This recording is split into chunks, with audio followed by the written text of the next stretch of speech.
Hello, guys. The idea that I'm interested in a little bit more things, and today I've thought about thinking about Apple. I am still not an expert in those area, but what seems interesting about Apple and the history of the Apple company in general is that Steve Jobs, which was one of the most important figures in Apple, what was really interesting about Steve Jobs and what he did different is that he really innovated things in a way, but the did what he managed to do is he managed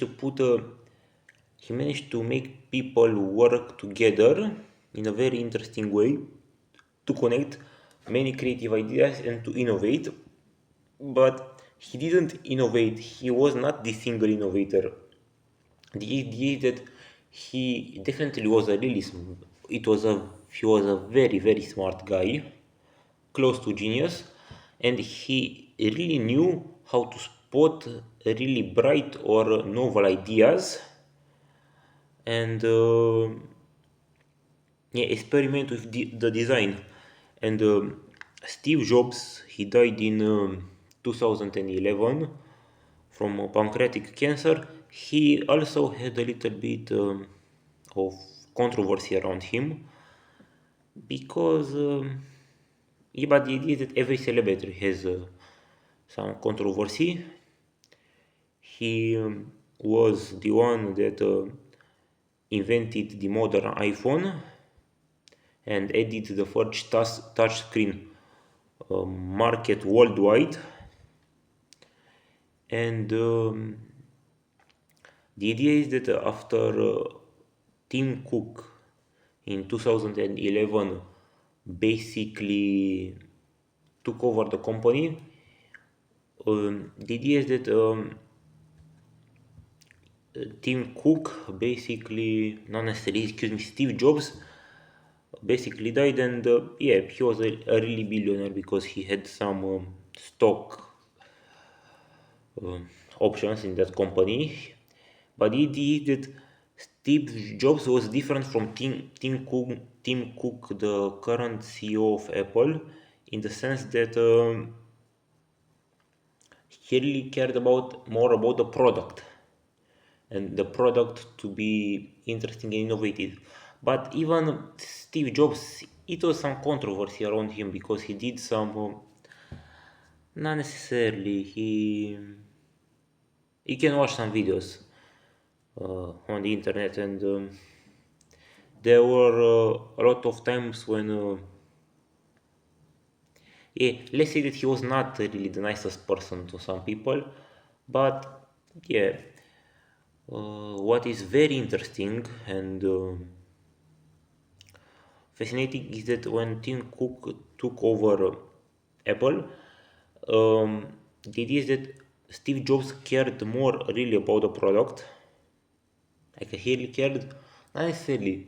The product was very well. He really put much emphasis on the product, and was saying that the. Now I'm just talking about creative. I don't have any.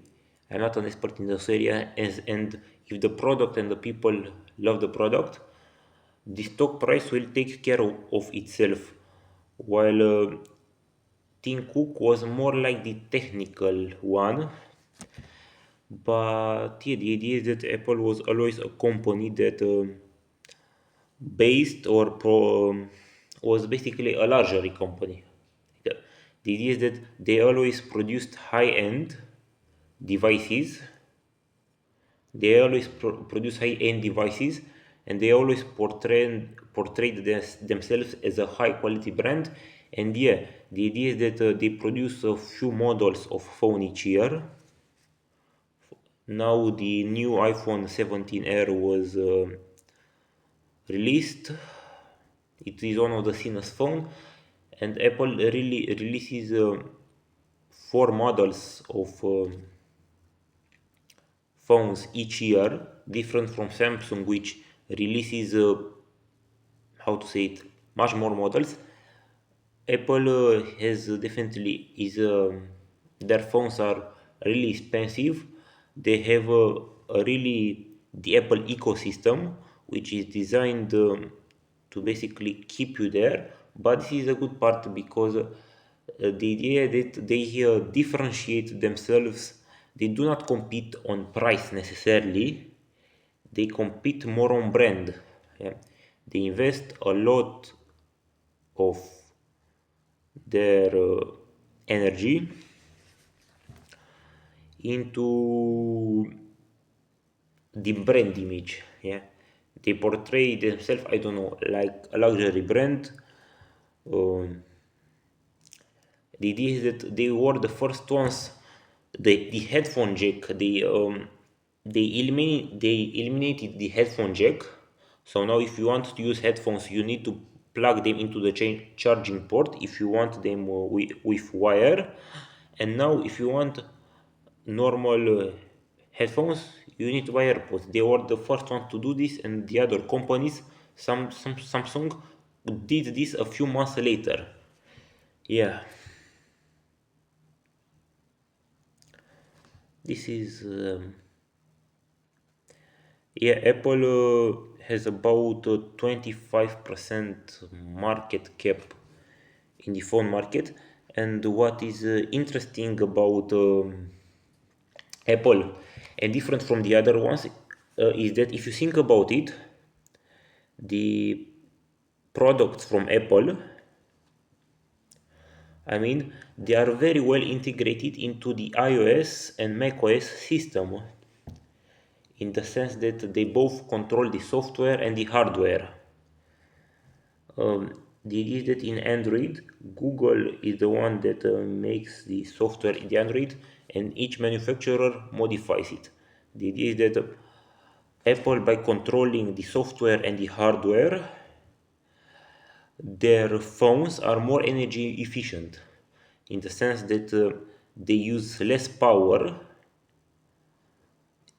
Even if their battery is smaller, even if the battery in iPhones is a little bit smaller, but by about 10%, basically it has the same battery life because the software is optimized with the hardware. So the phone to perform the same daily operations, yeah, because they quite control. But the idea is that you buy an iPhone not necessarily because of better photos or things like this, because iPhone it's an overall good phone overall on a high price. They keep the prices, the iPhones or especially Apple products keep their values better. It is one of the most valuable companies in the S&P 500, close to 3.5 trillion dollars.